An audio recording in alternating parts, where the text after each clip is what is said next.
So we have ours ready for you all from Uganda for the first day. Our steed for the next 18 days or so of filming. We're in for a big one. Great adventures and rides. Hello to all the folks who'll see it. And especially the kids from the project won't be here. Here's a picture of the Ugandan project. Milan Jeglik, Zuzka Koluskova and Pika Kubal. And together, we are going on a great Ugandan ride to this fantastic equatorial African country. So keep your fingers crossed. Hi. Hi. At the turn of 2018 and 2019, a three-member team of lecturers from the project The Richest Ecosystems of Planet Earth and members of the Forest Children's Association went to Uganda, Africa, to film a new episode of NEPS for schools and also find out how the Grin and Blue Life Uganda project works. Marek Chomist was our guide through this country, member of this organization. Our first expedition to the African continent has begun, and we are full of expectations. They were heading towards the wilderness, which we will now try to present to you in its most realistic form. Welcome to Uganda. The tropical rainforest of Africa is the cradle of life. It creates humidity and much-needed rain for the arid savannas and thirsty animals, many of which do not survive droughts. Huge trees create more than just oxygen, but above all a stable microclimate. In their shadows and crowns, a fascinating story of the water cycle and complex life unfolds in the wilderness. The rainforests of Uganda are inhabited by great apes who have almost identical DNA. With a man, their lives are on the line and their entire existence hangs in the balance. Thanks to massive deforestation, fires and poaching. The first of these primates is the chimpanzee, which lives on the ground and in the canopy of forest giants. Chimpanzees live in families, and their males are tough guys, where there is no shortage of bloody welts and lacerations during territorial rivalry. The females, on the other hand, take exemplary care of their eared offspring. They play with them. They raise them and press them unexpectedly gently on their black, furry body. Chimpanzees are very strong privets, but they are certainly not among the most powerful rulers of the mountains and forests. Here are the largest primates on Earth. Powerful, the beautiful and critically endangered mountain gorilla. These amazing creatures live in very close-knit families, in which the dominant male is the protector of the entire community. While this titan rests in the shade of the trees, so the gorilla youths frolic, exercises strength and agility. My mother's calm, watching with the littlest gorillas in their arms. Sometimes the little ones get involved in the game, but they're usually quickly pacified and rolled out of youth fights. When they're tired of playing with their elders, so they'll make it on their own while spinning around the tree. Their curiosity and guilelessness is fascinating. The dominant male and his adolescent mates are watching everything and are ready to fight off unwanted intruders. Gorilla diet is mostly plant-based, and they supplement their vitamin B by eating seeds, nuts, and other undigested food scraps from their own droppings, which is called coprophagia. The world's greatest gorilla conservationist has come up with these findings, American Diane Foes, who has dedicated 18 years of her life to the study of gorillas and their direct protection from poaching in Rwanda. On 26 December 1985, she was murdered by an unknown killer and the crime was never solved. Whether she was murdered by a poacher or a hitman, to stop zoos being linked to animal smugglers and poaching,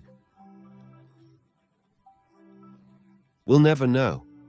But the fact remains that thanks to this courageous woman, the mountain gorillas have been saved, at least until now. In Uganda, she is a highly revered person and is called the mother of gorillas. The last entry in her diary was when we realize the value of all life. We will cling less to the past, so we can focus more on saving the future.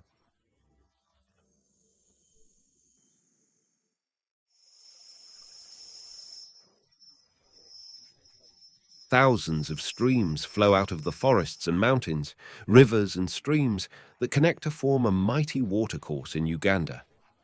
The magical Nile River rises and flows through the landscape. This African waterway is the source of life for 6,600 kilometers of river ecosystem that stretches from equatorial Africa to the Mediterranean. The Nile is the powerful energy of the landscape with its rapids and massive waterfalls that fall headlong into chasms and rock breaks. Millions of cubic meters of water, they'll eat everything here, what appears in it, and turn it into river foam, which travels further along the shoreline and into the huge lake.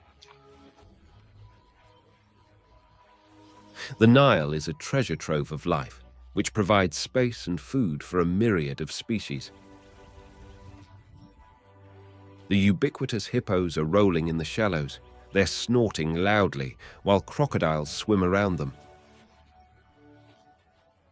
Nile hippos are extremely interesting and funny animals. During the day, they wallow in the river and shallows, while at night, they come ashore to forage through the night river at the border. With the conga comes an incredible concert of hippo grunts and snorting that can be heard far out into the countryside.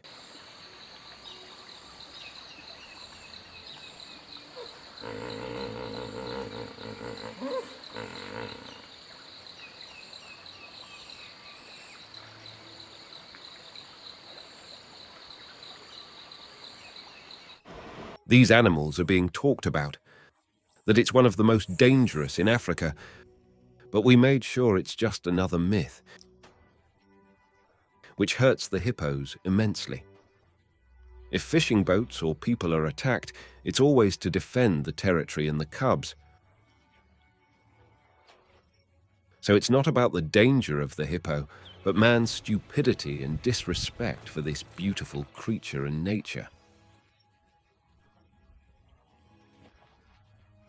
Let's move further into river ecosystems, wetlands, swamps and lakes that contain an incredible bird kingdom. These winged creatures are a huge part of the harmony of nature. In its perfect whole, when you observe wildlife, you realize how everything fits together. How is that even possible without written laws? Is this not a proof of the absolute perfection of nature and all the animals and plants living in it? This is a question we humans cannot yet answer, because we'd have to admit that we are the imperfect beings and incapable of living in the order of the ancient functional order of nature and in the community of Mother Earth. While ravens roam the beaches and aquatic plants looking for food, the African buffalo watch you suspiciously from the shore. Again, another myth about the danger of these animals, that only attacks when threatened by a human. Since people are scared of buffalo, how are they going to react to the aquatic kingdom's greatest predator, Nile, canals and lakes of the Nile crocodile? This armadillo can exceptionally grow up to 6 m in length and weigh over 1 ton. This mighty reptile can live up to 100 years. The riverbanks and waters of the Nile are home to these breathtaking prehistoric lizards who leave no one in doubt who's at the top of the food chain here.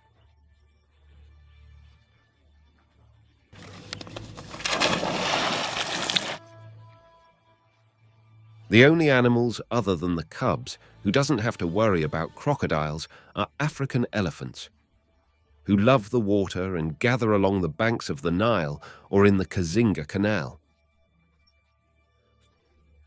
This huge creature is a celebration of the wildlife of Africa. Elephants live in tight family bonds of matriarchy, where the largest female is the leader, while the largest and most dominant males often live solitary lives. Elephants take exemplary care of their offspring and defend very vigorously against danger.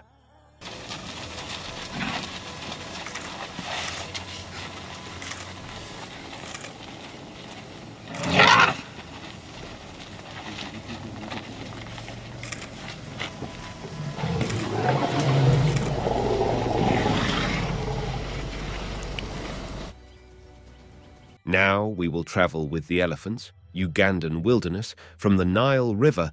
Let's follow the story of the elephant into the wetlands of Lake Albert, where a loner has been wandering around for years without being the alpha male.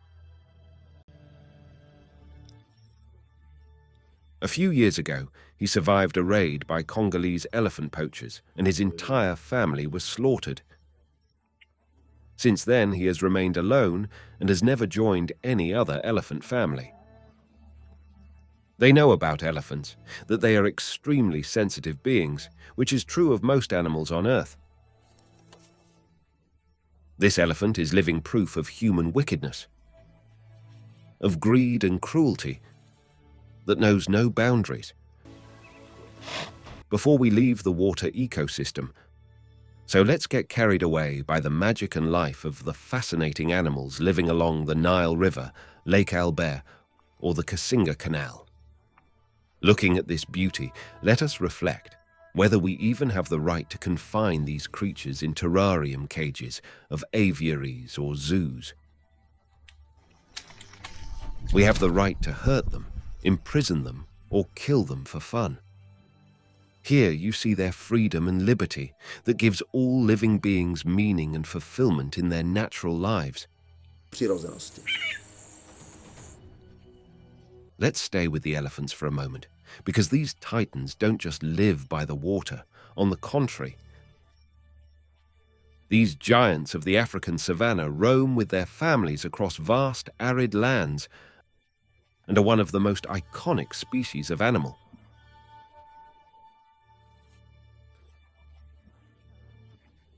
Elephants must be preserved at all costs for the future of this beautiful planet. Their biggest threat is poaching for the ivory trade, heading to Vietnam, China, to the Philippines. But in times of the greatest massacres, also to the Vatican. We live in a time when we hold their salvation in our hands or real doom. We can each choose. But the fact remains that over 144,000 elephants have been slaughtered by poachers in the last 20 years, and that trophy hunters from around the world are heading to Africa so they can hunt the elephant. It is high time for the trophy to reflect on this and find a way to address these inexcusable crimes. Let us now leave the huge octopuses and continue into the open savannas of Uganda, where thousands of antelope migrate through the vast grasslands. When you sometimes feel that everything here is alive and safe, you get carried away with the joy of overflowing life and watch every creature with amazement, which was created by nature to be abundant in the wilderness, high above the savanna and the bush, moves the largest creature walking the earth. The giraffe grows up to 6 meters tall and observes the landscape with incredible insight. This beauty of the savanna is also threatened with extinction and is still very popular as a trophy for mentally challenged individuals who, unfortunately for them and us, have the power of money and are protected by the laws of contemporary human society. These giants walking the savanna are reminiscent of times long past, when the earth was governed by the clear and just laws of nature without the intervention of man. Life in the savanna is not so easy for animals. The tall grasses provide plenty of food, but they also harbor numerous dangers in the form of large beasts. A landscape with apex predators adds a completely different dimension to nature. It is full of complex and healthy, weak, sick, and inattentive, do not survive, and thus do not pass on bad geniuses to the next generation. The remains of hunted animals are scattered across the landscape, which of course attracts the hyenas.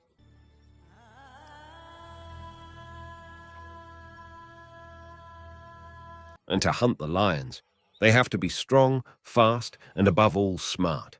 Lionesses teach their offspring to hunt for several years. It's a hot day in the savanna, and so lions like to seek shade and quiet. In prehistoric-looking trees, euphorbia, where they rest during the hot midday hours.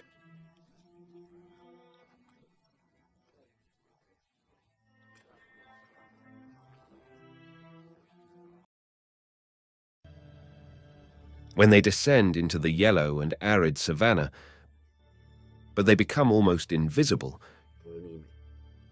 use tall grasses, in which he loses himself and become the ultimate predators and threats to other animals.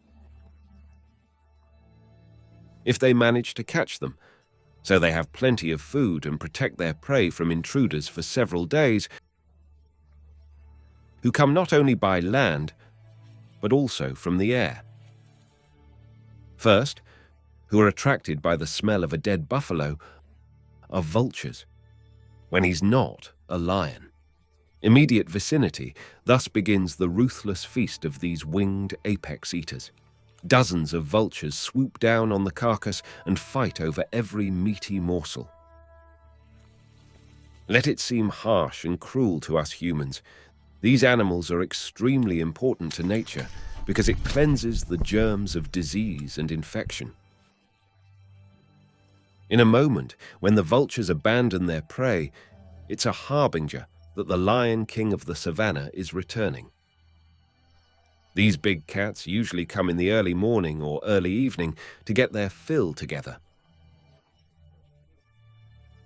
Their glowing eyes gradually emerge from the tall grass, and the whole lion family prepares to dine together. Their feast lasts until deep into the night. During the day they rest, and at the time of the strongest sun they hide again in the shade of the trees, or even in their canopies.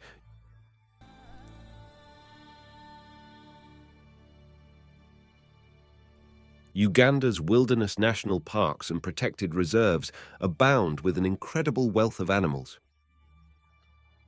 Free-roaming herds of zebra, of buffalo or antelope give an extremely magical naturalness.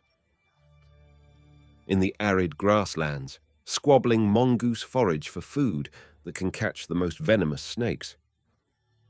They don't look it at first glance. On the contrary, warthogs dig in the ground looking for larvae and tasty roots. Grasshoppers must be wary of hunting beaked whales, who walk with their eyes fixed on the grass, their large beaks unerringly hunting insects. The savanna brings life and death to animals, and all living beings living here are in agreement with this rule of order, a part of the one great and magical nature of life, that people not only abandoned me a long time ago, but we even turned her down for fear of death.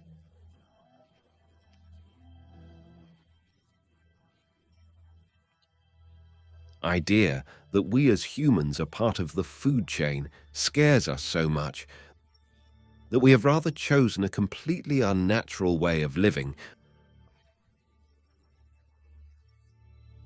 and uprooted ourselves from the world around us, of destroying everything original and natural.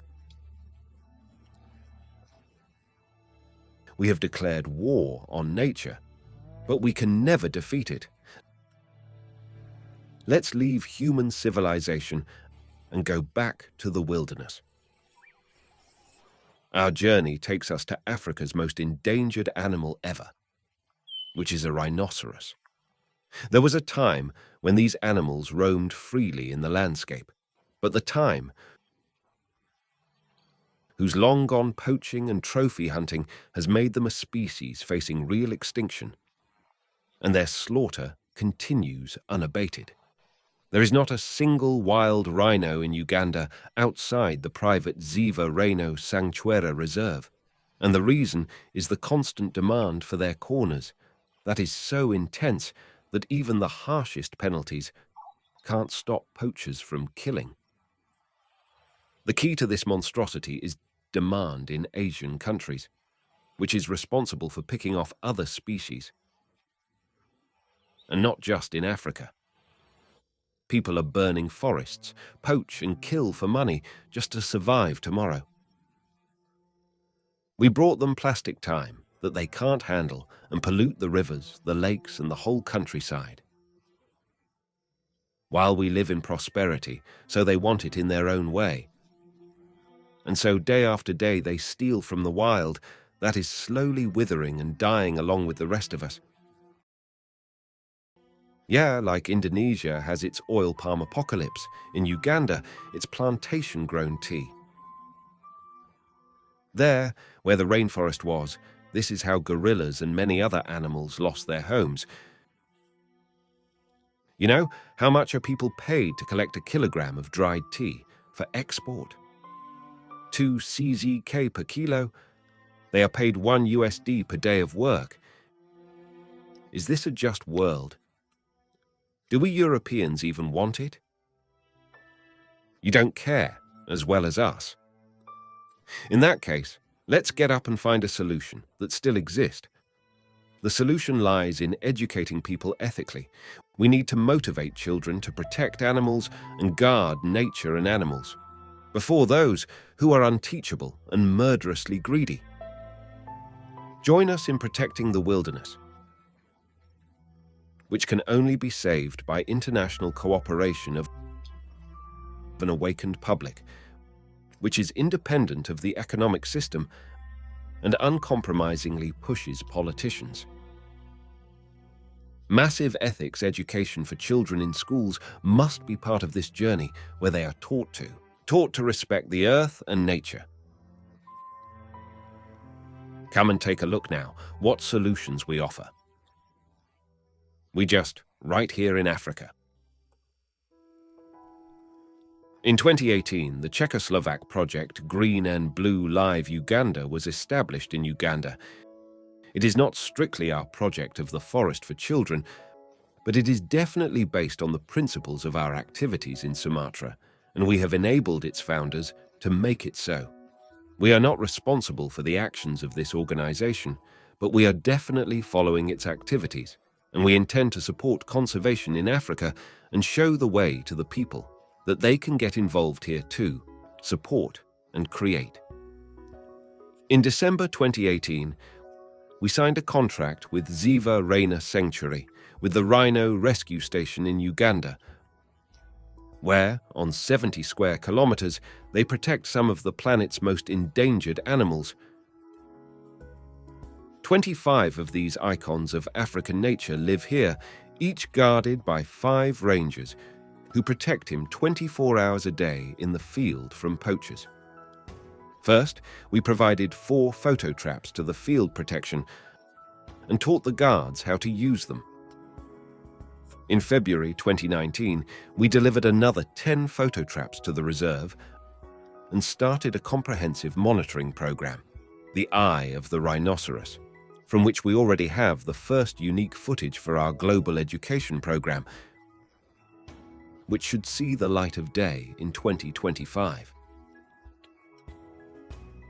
Next, we started negotiations in Karuma, which is a village on the border of the Murchison Falls National Park.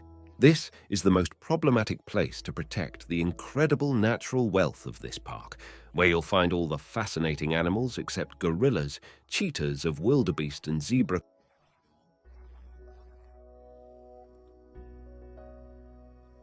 Karuma is a time bomb for conservation because a lot of plastic rubbish disappears into the Nile River and goes into the national park, where they threaten all those precious animal creatures. And there's a road that runs through here, which runs along the edge of the national park and allows for the hard-to-detect transport of bushmeat, including ivory directly. There will also be an opportunity to work with the national park on a monitoring program, because there's a big problem with hunting elephants for ivory. At the same time, this road is a heavy polluter. Plastics, national park. So, as you can see, we have not been idle and are preparing the conditions for a major global collaboration on the protection of the most endangered animal species and on the massive education of children on 3 continents so far. Our organization, the Rainforest for Children, has decided to link all these activities and give them one common international denominator, which will be the Global Justice for Nature program, under which all other projects, including Green Life, will be placed, Blue Life Eye of the Earth or Green and Blue Life Uganda. Become one too, part of a great journey for justice for nature.